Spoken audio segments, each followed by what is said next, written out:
today I'm going to be making my quick processor moist lemon muffins. So I've already greased and floured my muffin tray. You could just put in some little patty pans, and what you got to do is cut up our lemons. We've got a lemon tree, so I'm always trying to think of ways to use the lemons, and it's much better to use organic lemons if you can with this one, because you don't want any of the wax in the recipe. So we use the whole lemon, and that's what gives it so much flavour. It's just delicious. So we just need to cut it up, cut into quarters, make sure there's no pips in there.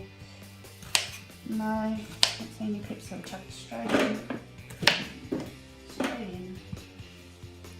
And then the same here. I've just used really small lemons. If you had one big lemon, that would probably do. You wouldn't need two big lemons, it would probably be a bit too strong. But two small lemons should work. So we just throw the whole lot in. I've popped all the ingredients straight into the food processor and pulsed it up. So there's 185 grams of butter, 1.5 cups of sugar, caster sugar, 1 teaspoon of vanilla, and then 3 eggs, all blitzed up in there. And then you just pop the flour in, 2.25 cups of flour, and just a real quick go with the flour, because you don't want to overwork the flour. It's great. And you can take the lid off.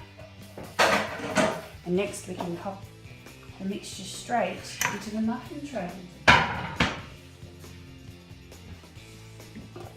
So we'll just fill up these last couple of muffin trays. It smells really delicious. Just love lemon. Okay, that's done. Now if you like, I thought we could pop a little bit of, just sprinkle a few poppy seeds on top and let them cook on top. You don't have to do this if you don't want to. You could even put them throughout the whole muffin mixture.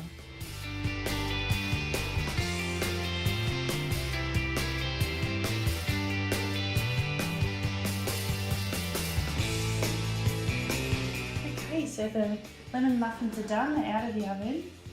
Just been removing them from the tray, and while they're warm, it's best to do this while they're warm.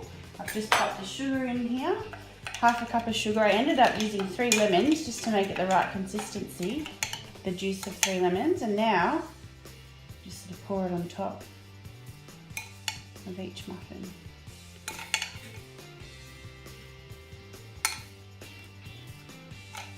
Probably roughly a teaspoon on each muffin, maybe more. I like to do a generous amount and let it drip down the sides. Lots of flavour, it's delicious. And we'll do that with the rest of the muffins as well.